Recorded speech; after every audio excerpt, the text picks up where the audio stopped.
The cold cases you see at the Vault have captivated readers across our region for years. At the Vault podcast, our team of professional reporters takes you further into those stories with new interviews from family members, investigators, and experts. Check out The Vault at inforum.com/The Vault and subscribe to The Vault wherever you find your podcasts.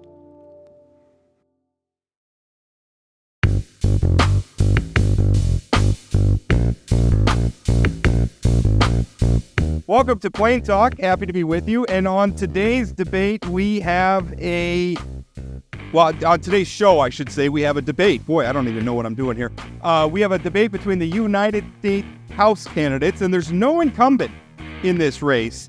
The incumbent is running for governor. That's Kelly Armstrong. He'll actually be participating in a debate Friday next week with his Democratic opponent, Merrill Pepcorn. But today, we have two candidates for the United States House. One is Trygve Hammer. He's the Democratic NPL candidate. The other is Julie Fedorchak, who is currently an elected member of the Public Service Commission. She's a Republican. She's running for the United States House. As before, we've done these debates in previous cycles. We did already have done one debate in the United States Senate race, and our intent is to have these to have this be less of a competition, more of a conversation. Chad and I are going to go back and forth asking questions of the candidates. We're going to give the candidates time to answer. I don't want to step in at all unless we start getting a lot of crosstalk or maybe somebody's really giving a long answer, in which case I might step in and just, hey, let's wrap it up so we can get to as many questions as possible. And on that front, let's start with some of the first questions. And I'm going to begin with my first question for you, Trygve. Why do you want to serve in the United States House of Representatives? And I asked that on multiple fronts. Obviously, you're a candidate. You've sought statewide office before. You ran for the Public Service Commission last cycle. You ran for the legislature previously. Obviously, you're motivated to hold public office. So why? But then also looking at how, I want to say fraught, how divisive things are in American politics right now, and specifically in the United States House of Representatives. Why do you want this job? Well, that is an excellent question, one we get quite often, and you mentioned the divisiveness too, and that kind of plays into it. Thanks, guys, for having us on this morning. Thanks, Julie, for being here. It's another fun day here in North Dakota. The biggest reason I wanted to get to the House of Representatives, why I'd like to go there and represent North Dakotans, is because I think I bring a nice vast array of experience to the job. Across the United States, less than 2% of state legislators and even less of the U.S. House of Representatives have recently been in those kind of manual labor, clerical, union, these kind of frontline jobs. And also, less than 80 out of 435 of our current U.S. House members have served in the military. So I bring that experience from both of those fields. I've lived in the real economy here in North Dakota with real people who struggle to make ends meet. And I want to get to the House of Representatives and represent those people, represent everybody, make sure we have good, strong leadership for our military, for example, because my son and my son-in-law are active duty. And when it comes to that divisiveness part, I can tell you this. Well, I don't know, Rob, if Foreign Communications lets you read the Minute Daily, but if you did, you might have noticed that. Yes, they do. I've given some speeches in the Minot area over the last few years, particularly on Memorial Day.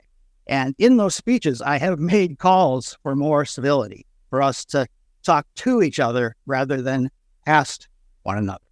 And that all comes down to the character of your leaders. You need leaders who set that example, who go there and operate with tact, who comport themselves as adults. And I want to get to the House of Representatives and be that leader, be that person who represents all North Dakotans and gets things done in the U.S. House, which is not something that's happening right now. Julie, same question for you. Why run for the House of Representatives? Excellent. And again, thanks to you and Chad for this opportunity. And Trygve, I'm excited to be able to visit with you about the important issues that we're facing today. I see incredible opportunity in our country, unmatched opportunity We have the most amazing resources of any incredible people too. So I see great opportunity in America, but I see right now, I'm very concerned about the direction that our country is going. We have borders that are open and unsecure and allowing, 7 million or more people coming into our country illegally, many of them dangerous people that are dealing drugs, human trafficking. We've got to take care of that. We have these folks are infiltrating our communities, and our communities are not as safe as they used to be. We have record high inflation. That's been tempered a little bit, but boy, when you go to the grocery store, you have sticker shock to this day. It's very tough for North Dakotans to pay for their groceries, pay for their gas. I see that our energy policy is it's going in the wrong direction and it's unsustainable. And I see that the agencies of the federal government are just coming out with more and more regulations to choke our industries in North Dakota and really to significantly impact small businesses across the country. So we cannot realize the full potential of our nation with the current direction that we're going. I'm running because I am a North Dakotan. I was born in Williston. I grew up in Fargo. I graduated from high school in Bismarck. I graduated from the University of North Dakota. I feel I have a very deep understanding about the people in our state and the key industries of our state. For the last 12 years on the Public Service Commission, I have had a front row seat on the oil boom, the oil and gas boom, and the energy boom in our state. And I've also had a front row seat and a leadership role nationally on this energy transition that is occurring. So I can say with authority that I have very technical knowledge that you can't gain in the private sector on issues that are of significant consequence to our country right now as it relates to our energy policy and our energy security, which I feel is baked into everything. So this was an opportunity when this came open. I had a lot of conversations with my husband, my kids, my colleagues, and decided now is the time. I'm president of our national organization, the National Association of Regulatory Commissioners. I've been advocating nationally for reliability and affordability and a change in our policies. And this was a natural next step for me to take that same message, my same experience, my same appreciation for North Dakota and how we do things here, and bring that to DC, bring a big dose of North Dakota to DC, fresh energy, to really kind of roll up my sleeves like I have been for the last 12 years on the commission and has been my reputation, and get to work and work on solving the issues that are facing our country and unleashing our full potential as a nation. I just want to interject. If you're hearing little pauses, and Julie's audio is mostly coming through just fine, I think it's going to hold strong. But if you're hearing little tweaks or little buzz outs, all of it's coming through. But if you're hearing that, just a little slight issue with her connection today, but I think it's going to work okay. Chad, go ahead. Yeah, I want to follow up on immigration and the southern border. Julie, you brought up the fact that we have illegal immigrants coming across the border. We've been hearing about this issue through a Republican administration, Democrat administration, Democrat Congress, Republican Congress. It felt like we were getting close with a bipartisan bill this last Congress until former President Trump basically came in and torpedoed it.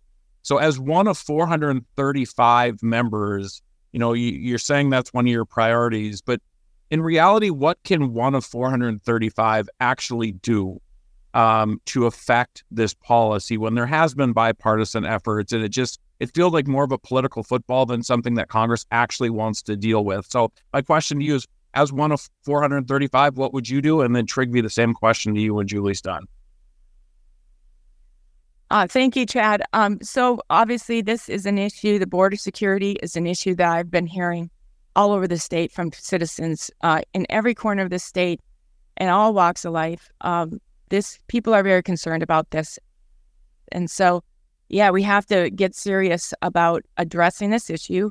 The current administration, you can look at what has happened most recently, but we do need to go back to, the early days of the Biden administration when, they pretty much opened the border after COVID and didn't turn back and, have allowed in 7 million immigrants. illegally. So the Congress has an important role to play. I mean, you could say that, you're one voice of 435 on any issue. Being effective as a lone representative for North Dakota means a number of things. First of all, it means having strong staff and having a great office and a team that's really works hard and is credible and influential. It means being influential yourself, having relationships. This is a relationship game and a numbers game. So I think if Americans and North Dakotans want action on this issue, you have to send leaders there who are ready to do that and to take care of these issues. And I would definitely support an increased funding for folks at the border.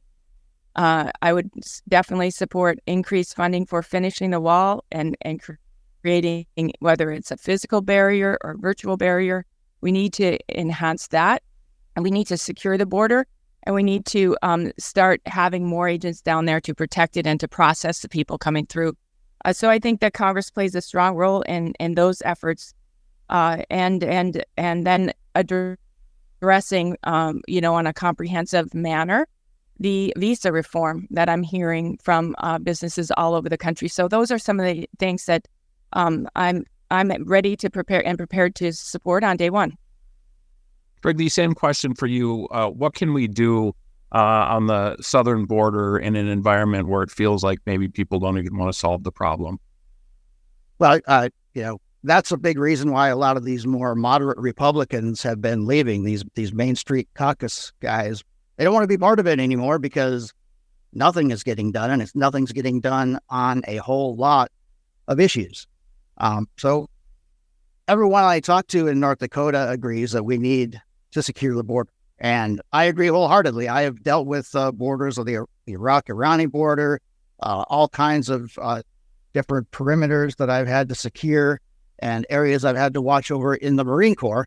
And, I agree. Secure border is the first thing. But North Dakotans also agree that we need sensible legal pathways for immigrants to come to the United States. And they don't want to see anything that's unnecessarily cruel. So on security, we need substantial increase in Customs and Border Protection personnel.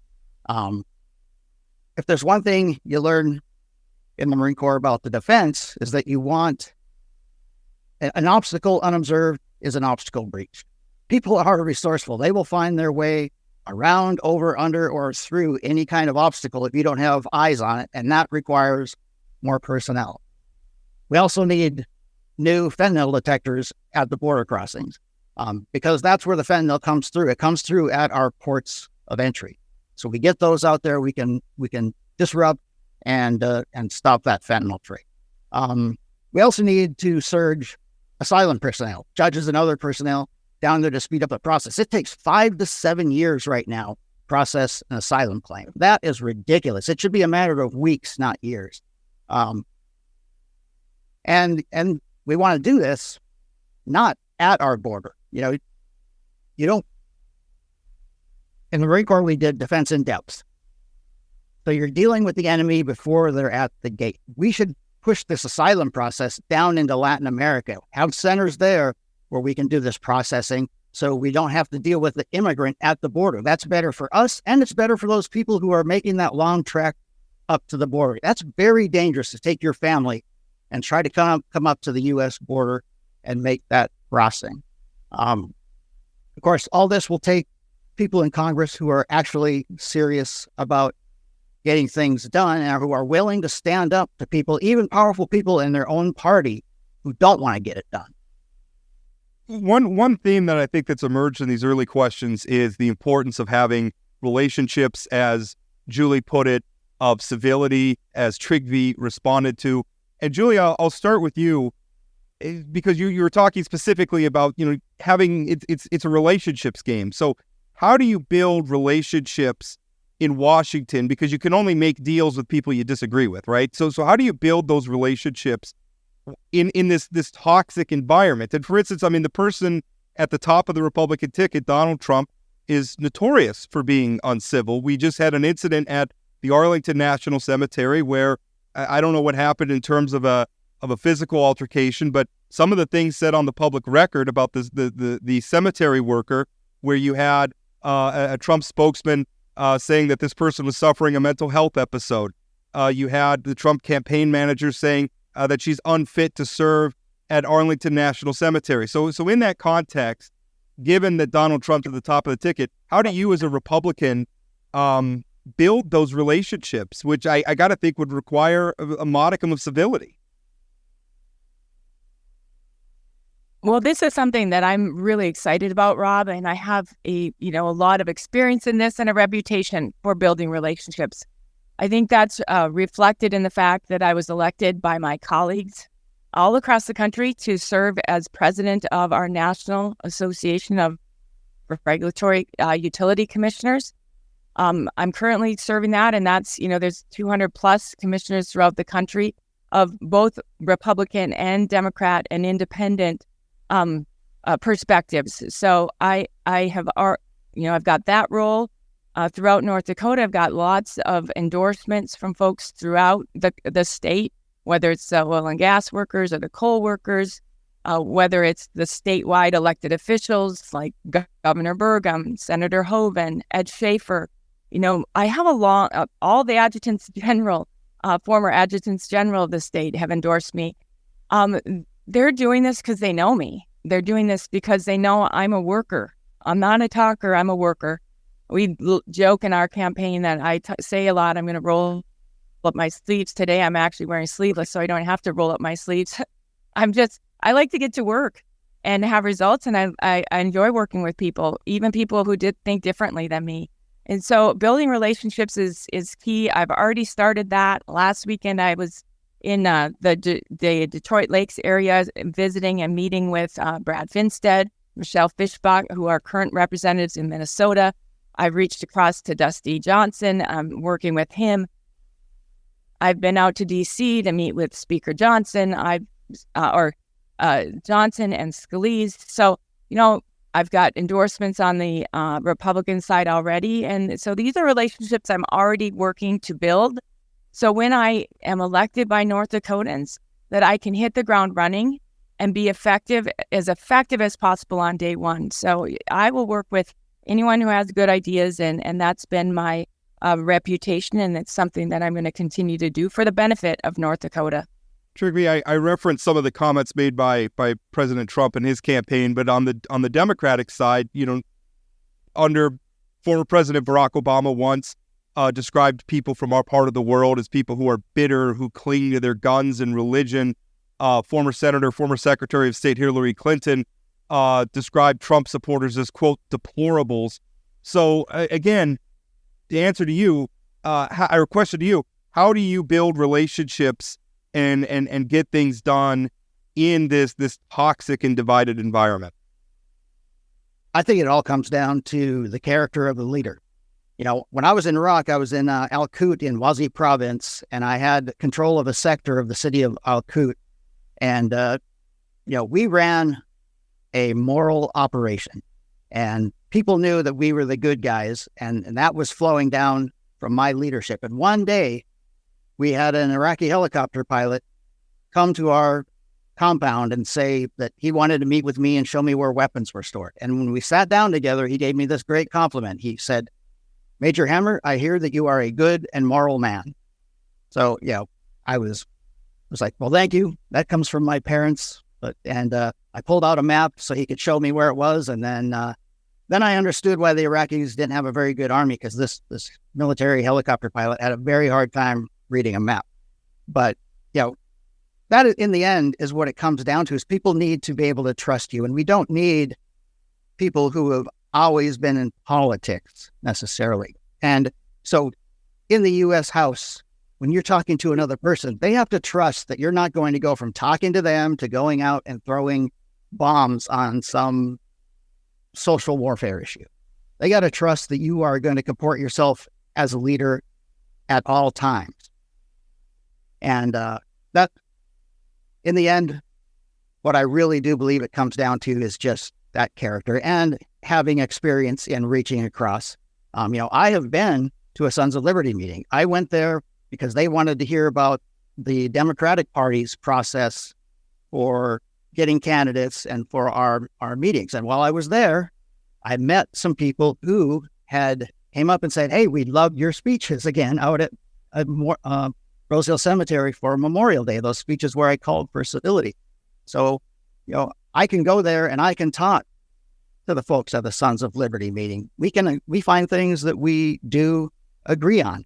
I've had to work with people when I was in the Marine Corps from other services, people from all around the country, people of different faiths, both here in the United States and abroad, and of course, people of different nationalities. And it all comes down to that human factor of being able to trust one another. Trygve, staying in the sort of area of national security, obviously, if we get elected to Congress, you guys are going to step into a very, very complicated world. And one of those places is the situation in Gaza. And so, there's President Biden is working very hard to try to figure out a ceasefire. PBS recently reported, Judy Woodruff, that former President Trump has suggested to Netanyahu that he not sign the ceasefire because it'd be bad for his campaign. I want to sort of pull back a little bit from Trump and Biden. What do you think we need to do to get back to a place where, the old quaint notion of politics stops at the water's edge? How do we get back to that place in this complicated political world, this complicated national security world, where we can figure out a ceasefire without politics getting involved in it? Right. Our domestic politics does not belong in international affairs. And again, that comes down to leaders who are willing to set that example and not do that themselves and not be attacking on social media or out on the news media over these things where we should all be able to find agreement. We should not be undercutting each other when it comes to our national security. It's vital. And like I said, my son serves, my son-in-law serves, of course I serve, and it's a high priority to me to take care of both our veterans and those who are serving now. Julie? Sure, thank you. Trygve, I want to make sure that I take this opportunity to thank you for your service. Really have a very proud and long record of service to the country, and I want to tip my hat to you for that. My husband is a veteran. My dad was a veteran. My husband's father was in the Air Force, a career Air Force, and that's what brought Mike to North Dakota, in fact, in the U.S., the Minot Air Force Base. So absolutely, I agree with you that we need to honor our veterans. We need to take care of our veterans and work hard to make sure that their service is respected and appreciated and they're cared for after their service. When it comes to our international relations and international policy, I think it's great to pursue it as bipartisanly as possible. But the truth is there are differences in approach, and we have to be able to talk about those during elections. That's what we're doing right now. We have a major consequential election taking place, and leadership is the key issue as it relates to our international relations and what's going on in the world. And I think we have seen the results of weak leadership in the White House. We've seen it, with Putin invading Ukraine. We've seen it with Hamas invading Israel. We have to have strong leadership in the White House. It isn't just good enough to talk about things. You have to be willing to take action, and people need to know that our adversaries across the world need to know that we're going to act. That the U.S. means and will protect our democratic allies across the globe. The world is a small place. We are so interconnected now with travel, with our telecommunications, the internet. So we have to have strong leadership in the White House. And, I don't think anyone can argue that we have seen great evidence this spring during the debate with Biden and Trump that we didn't have strong leadership and don't currently have strong leadership in our president. I don't want to disparage him because, quite honestly, I felt bad for him in that debate. I felt like I was watching my dad, who is struggling in older age, to keep up, and it felt wrong. And so the fact that Biden has been protected for so long by his fellow associate Kamala Harris, his staff, the media, his party, and clearly is not up to the task of leading this country and at this consequential time in the world, that's not acceptable. And Americans ought to be really upset about that. I am. And we need to recognize that as part of this election. And we need to make our choices accordingly on who you can trust to be truthful, to be open about what's going on, and to be a strong leader for our country. So I think that absolutely is an issue that needs to be front and center in this election. Julie, I want to go back to you to respond to that. I mean, not necessarily the stuff about Biden being old, that doesn't seem, the stuff about strong leaders and national security in that piece of it. Do you have any response to that?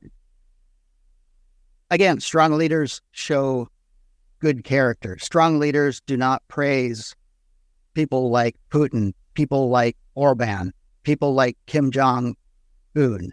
If we're going to be strong, we show that strength through our actions, and it really comes down to character again. And on the Biden piece, I think you might remember, Rob, I was one of the first people to say he should get out of the race. And, I took a lot of heat for that. But, a few days later at that NATO summit, he answered questions quite well. And, do I wish he was younger? Yes. Do I feel like he's a competent commander-in-chief who will keep my son and my son-in-law out of danger and lead well? And do I feel like he's surrounded by good people? Also, yes. Julia, a couple minutes to respond to that as well. Well, I disagree. I don't think he's showed strength. I think that there's been, many examples of him not showing strength. Just, they're holding back the weapons once even approved by Congress. There was delays. There's been just so many examples of weakness by the Biden administration, just and disengagement. We don't even know if he's in communication with these folks. People have criticized Trump for being in communication with, the dictators of the world. And I thought his comment at the Republican National Convention of, you kind of want to be able to talk to the people who have and can operate nuclear weapons. We should be communicating with those. That's what I mean when I think we need a leader who isn't afraid to engage at that personal level with these people across the globe. We have to be that kind of a country where we're in command and control and taking action with these dictators, autocrats, tyrannists. They need to know we're serious and we're going to engage. This is staying on I guess, international policy for just a moment. Talk a little bit specifically about Ukraine, which has become something of a flashpoint within the Republican Party, where I think many Republicans have sort of a traditional view of backing Ukraine or backing a democracy against Russian aggression. But there is an element of the Republican Party that has come out and is very much against Ukraine. Donald Trump at times seems to be part of that. But even more, I guess, vociferously, you have people like Representative Marjorie Taylor Greene from Georgia, who has gone so far as to call, the Ukrainian leadership Nazis. So what is your view of America's role with Ukraine going forward? And how do you feel about the elements of the Republican Party, your party, saying some things like that about Ukraine? Well, I've been on record through the primary as supporting our support and military funding for Ukraine. I've been clear about that, since the early days of this campaign. I understand some of the opposition within the party for some of that funding, and it gets a lot more to having clear plans, making sure that there is a smart plan for the funding, how it's going to be used, making sure that we're funding military operations and not other excessive things like retirement plans for the Ukraine army and those sorts of things. So I think that there was concern, just quite honestly, about there being too much excessive funding in the funding bill, and it wasn't clear how it was being spent. So I think that's where, and I agree that that's important. You have to be strong and firm in your support, but you also need to be careful with American taxpayer dollars and make sure that they're being used wisely, and that there's a good plan for how those monies are going to be spent. Trygve, what's America's role with Ukraine going forward? When I got into the military back in, a long time ago, it was in the midst of the Cold War, and the Soviet Union was what we faced, and it seemed like that was going to be our foreseeable future. And now where we're at is we have Putin, a strong man with a bunch of oligarchs around him, an authoritarian who is angry that he lost Ukraine. He used to have his own puppet in charge there, and now he wants Ukraine. We have to take the long view on this. If we don't stop Putin in Ukraine, if we don't help them defend their freedom, defend their democracy, he is not going to stop there. And also, if we don't help Ukraine stop Putin, why should Xi Jinping think we are going to help Taiwan when China comes for him? Why should Kim Jong-un think that we are going to help South Korea when he decides to roll across the border? We have to look at this long term. It'll actually be a lot cheaper to stop Putin in Ukraine than to try to stop him later when he has taken more of Europe. Trygve, bringing us back domestic again, the number one industry in North Dakota is agriculture. We don't have a farm bill. It seems to me 20 years ago that if Congress didn't pass a farm bill, there'd be political hay to pay no matter what the party of incumbents in this part of the country. How do we get back to that point where maybe DC is prioritizing getting this done over some of the other stuff? How do we get a farm bill done in this divided country? That's a good question, and it really is going to depend on the U.S. House, because that's where most of the division is, both between the parties and within the Republican Party, and that has been what has stopped things from really happening. So nothing has happened. And the thing is, we need a new farm bill like yesterday. For one, that will remove uncertainty for our producers. They're facing a lot of uncertainty right now because we don't have an updated. Conditions change, markets change, technology changes, but the farm bill remains stagnant because Congress can't get anything done. So when that happens, the incentives in the farm bill stop making sense. Waste creeps in. So the first thing we have to do is get Congress working together towards a farm bill. Some specific things I would like to see us restore country of origin labeling. And I would like to see a truth in labeling, because we've had a lot of consolidation in agricultural markets and the agricultural industry, and a lot of top-down consolidation. And so you end up with only 4 meat packers controlling 85% of the industry. And so when North Dakotans go into a grocery store, they would like to support their local rancher. They would like to know where that beef is coming from. And the other thing is they should be able to look on the shelves and see these different brand names, and that parent company name should be boldly displayed on there, so you don't get this feeling that there's all this competition where really none exists. And then also, we're going to need someone to stand up to those forces who want to gut the farm program. The authors of that Project 2025, they want to stop both agricultural risk coverage and price loss coverage. They want to get rid of the sugar program. They want to do things that are going to destroy our agricultural economy here in the United States and here in North Dakota. And we need to be ready to stand up and fight against that for our North Dakota farmers and ranchers. Julie, same question for you. How do we get a farm bill done? How do we get folks? Well, obviously, I've been following the current farm bill negotiations really closely, and have been meeting with farmers throughout the state. Really understand the difficult challenges they're facing right now. I have long conversations with my nephew, Chris Hoffman, who is a youngish farmer. I think he's young, but I guess he's 45, and has 6 kids and trying to make a living on his farm. And he's a very innovative farmer. He's taken risks and is trying new crops, HASCAP, and he's trying all kinds of different things in North Dakota. I'm really proud of him. But he talks about the fact that his operating loan, is now 8+% versus in the 2s and 3% that it was a couple years ago. And he's facing increased costs, increased input costs, and the price for the commodities is down. So that just doesn't pencil out.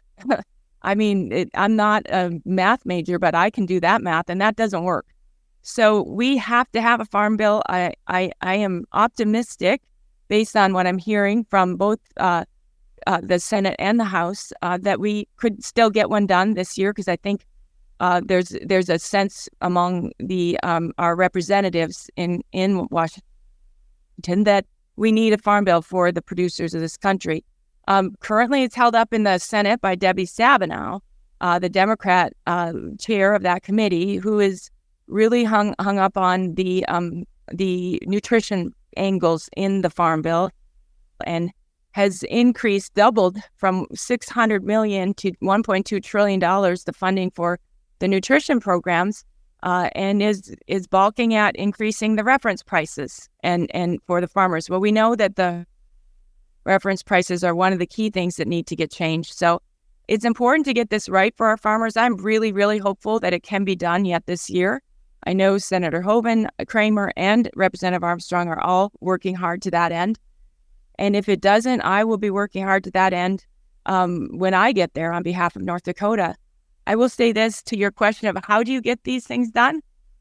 Back to my focus. You roll up your sleeves and get to work, and you don't spend a bunch of time fighting on Fox News or MSNBC about stupid stuff that people don't care about, that doesn't matter, the insider baseball, the political throwing of tomatoes at each other. We just need to buckle down and get to work. And that's what I've done on the Public Service Commission for the last 12 years, always looking for things that need to be improved, that need to be done better. How can we better serve our citizens? And that's exactly why I'm going to Washington, because I too am upset with the lack of attention to these issues that our leaders often show, and want to apply that real, solid work ethic towards getting some things done for our citizens. Julie, we have a couple of presidential campaigns going on, and they are making some promises about domestic policy that, to be carried into fruition, is going to require an act of Congress, is going to require a vote from somebody in the seat that you aspire to. Some of the things they're talking about are eliminating taxes on tips, eliminating taxes on Social Security benefits, things like that. First of all, I guess to describe what your position is on some of those, but then also on the other side, these kind of seem like pie-in-the-sky promises, because on the other side of the ledger, we've got more than $35 trillion in national debt. We're routinely running annual budget deficits over $1 trillion. How can we, it sounds nice to tell citizens they're going to pay less in taxes, but how do you follow through and also deliver on things like that while also being fiscally responsible, not contributing to our ongoing fiscal problems? Yeah, this is another symptom of the current state of our political affairs in our country, where we avoid the big issues and talk about like talking points that sound nice and are appealing to certain interest groups. I think we need to take a step back. I'm very concerned about the way that's the communications and the messaging in this race are shaping up. We have never in my lifetime had more evidence of what happens when you're pursuing sort of an aggressive socialist type policies in our country. You look at the borders, you look at our inflation, you look at spending, debt, you look at energy and where we're going with our energy and our energy prices. We need to get back to some of the basics. And I'm a conservative. I'm a conservative because I believe that conservative policies work. And North Dakota is incredible evidence of that. For the last 30 years, we have pursued, in a very deliberate way, conservative legal tax and regulatory climate in North Dakota. I was on the staff of Ed Schaefer when he brought this vision to our state. And I was in the room when we budgeted line by line, talking about, do we have $40 million or do we have $50 million additional that we raise through economic growth, not taxes, that we can apply to education, which was a priority. And we went line by line and focused on, here's the excess funding. We might have $100 million excess. How are we going to spend it? And it was that deliberate.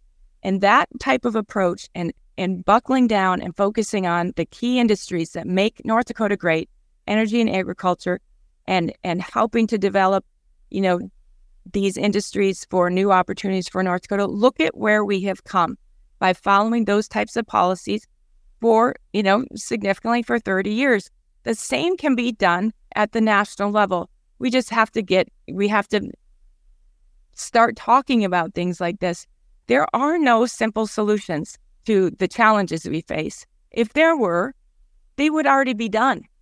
I'm reminded of my son when I hear about, Kamala Harris talking about the opportunity economy. That sounds terrific. It sounds great. Last night in our interview, the one proposal she threw out was a child tax credit. That was her solution for achieving the opportunity economy. Now, I'm sure she has more than that in her arsenal of things. But, if it sounds too good to be true, it probably is. I'm reminded of my kids when they were little. They watched the cartoons on Saturday morning, and they salivated over an Air Hogs helicopter. My son, Nate, he wanted that Air Hogs helicopter and car so badly. They finally got it for Christmas one year. And after they got it, they were like, this isn't as cool as it seemed like it was going to be. And I remember him saying, Mom, it's never as good as they make it out to be on TV. And I feel that way about the current discussion of policy coming out of the Democratic Party. It is not that easy. There are simple fundamentals we have to get back on track. We have to start cutting out waste. We have to grow our revenues through economic growth, not tax increases. We have to unleash the regulatory burdens from our businesses that are strangling them. And I'd love to talk more about what I'm hearing from our businesses across the state about that, because they're being choked out by the Biden administration's regulatory overreach. Those are the simple, not easy, not solutions that we must start pursuing in this country to get our nation back on track and to unleash new opportunities for our Julie, generation. Real quick before I throw it to Trygve, can I get a specific answer on eliminating taxes on tips, eliminating taxes on Social Security? Well, I'm not going to. This is another part of the problem. This is part of a big issue, a big policy issue that we need to think about comprehensively. I'm not going to commit myself on a 1-hour discussion in this campaign to specific policies that may or may not be the right solution long term when you look at this comprehensively. So, I'm generally in favor of decreased taxes and eliminating taxes. I want to think about this stuff from a big comprehensive standard, and I want to be able to talk to North Dakotans who will be impacted by it too. Trygve, throwing that to you.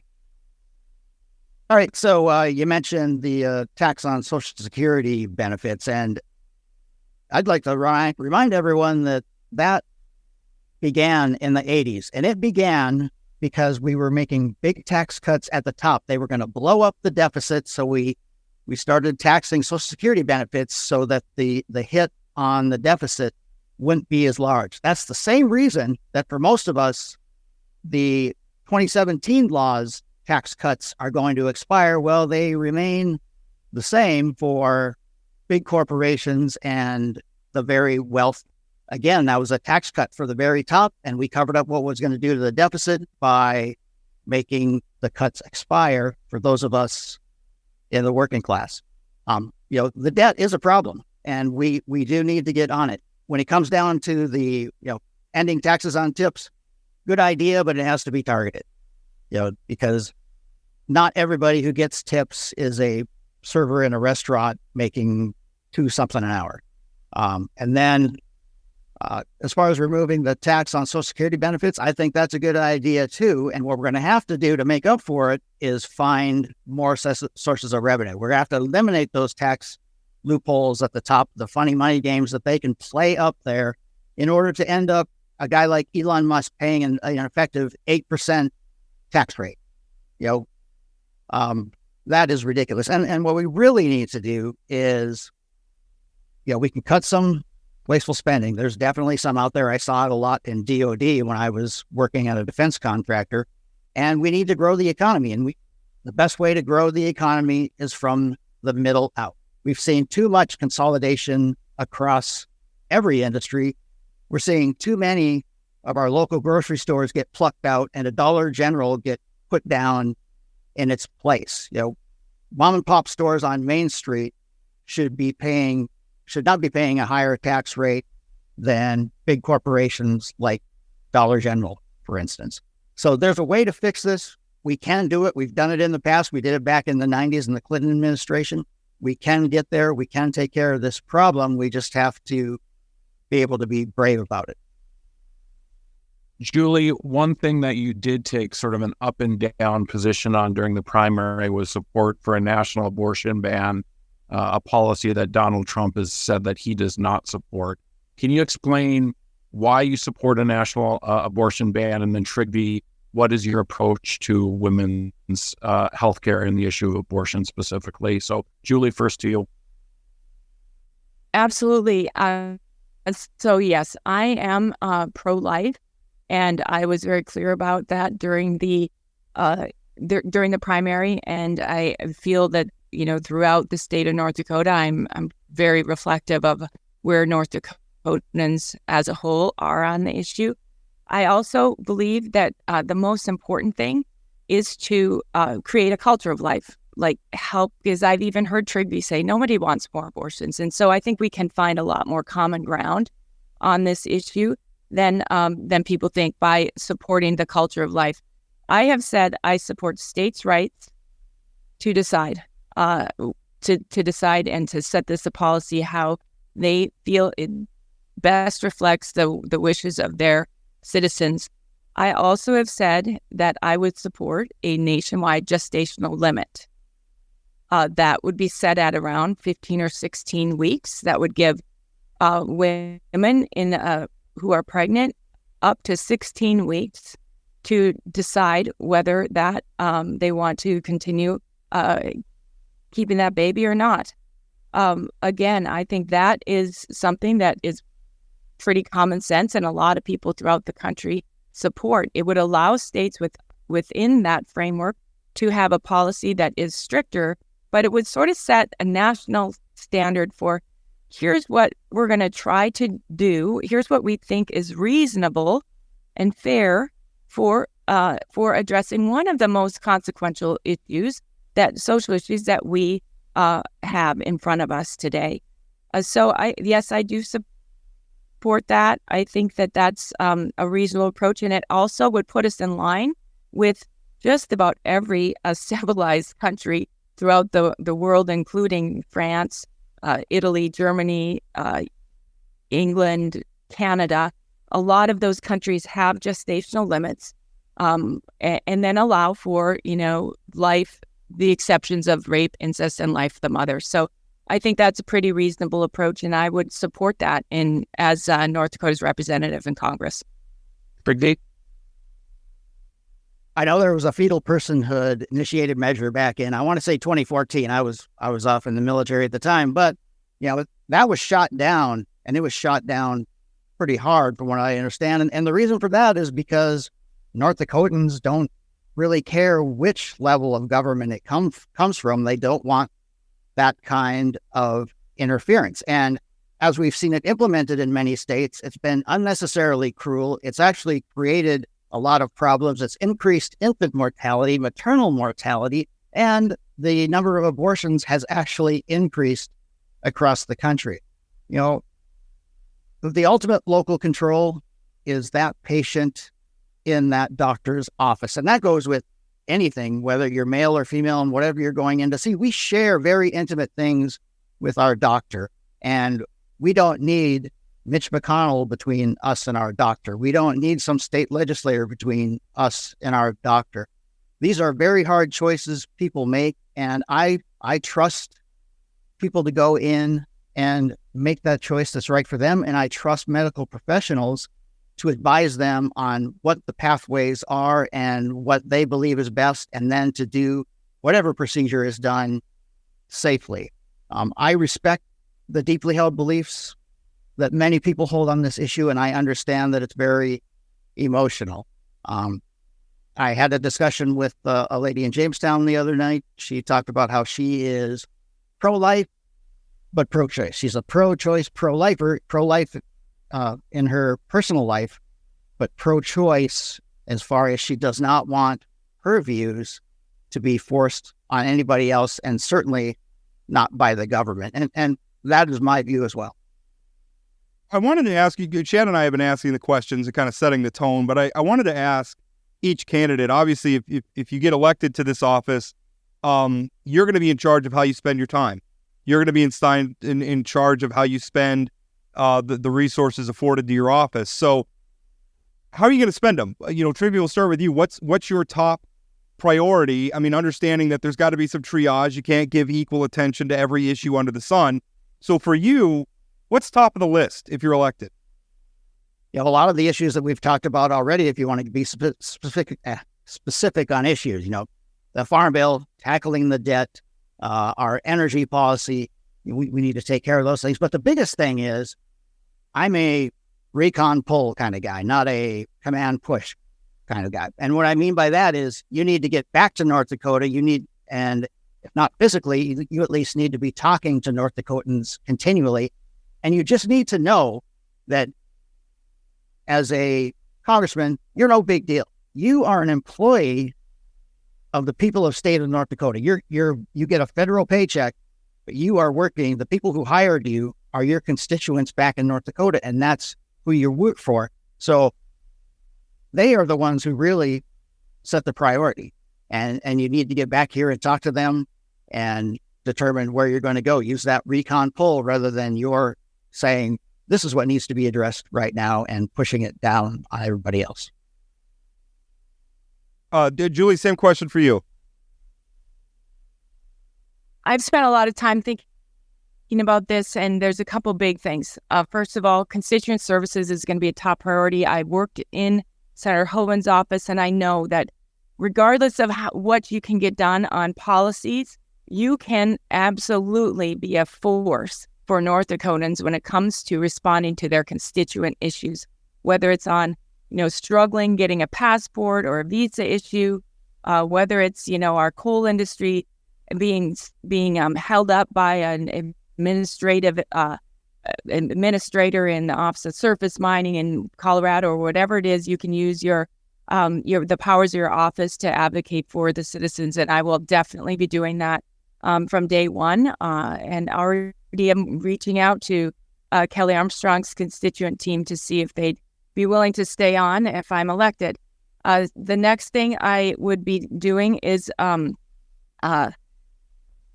really drilling down on the energy issues. That's my position where I have the most background, the most technical experience, and a lot of credibility. And quite honestly, it has impact in North Dakota to one of our key industries, and it is a major issue nationwide. So if we can just get our energy policy right, and by that I mean we aren't in a transition, we're in an energy expansion. We need to unleash the regulations from our energy sector and let all of them grow, encourage all of them to grow. because demand is increasing, and the policy that we have under the current administration is driving very important resources offline. So we're in a serious threat right now of not having enough energy to meet demand today. So we need to reverse that, and we need to unleash our energy sector. So I will be working very hard to try to influence those policies across the board as much as I possibly can. And then obviously the Farm Bill is vital. I'll be pushing on that. I've already started working and reaching out to Brad Finstead, who is on the Energy Committee, and building that relationship. And quite honestly, building relationships with my colleagues so I can be credible, so I can be influential, and so I can get things done for our state. When Rob announced these debates, I had several texters or tweeters at me asking me to ask one specific question, and that is, was the 2020 election stolen? Was Joe Biden duly elected president? Julie, first to you. Was the election of 2020 stolen? Yes. Is that the question, or what is the question? The question is, do you trust the results of the 2020 election? I do trust the results. I think the sad thing about the issue, though, is that a lot of people throughout the country questioned it, and that's a problem. So we have got to do better this election cycle. I think, I think there's been good changes made. I think in North Dakota we have a system that should be a model for other states, but we have got to have a safe, secure election where people feel like the results can be trusted in this election cycle. And I'm really optimistic and hopeful that the changes that have made will result in that, because citizens need to have confidence in the security and safety and the results of our election process in America. Trygve. No, the election was not stolen, and all doubts in the system were purposely sown by people we should consider leaders. And what we need are leaders of character who do not lie to the American people, who want to get things done and are willing to do it right. The election definitely was not stolen, and I pledge that no matter how this election turns out, I will accept the results. I want to thank both of you for coming on. I really appreciate it. You both promised us an hour. You gave us an hour. You let us ask our questions, and really appreciate it. Looking forward to seeing how this campaign plays out. Once again, thank you so much for coming on and doing this. All right, thank you. Thank you, Rob. Thank you, Trygve. Thanks, Chad.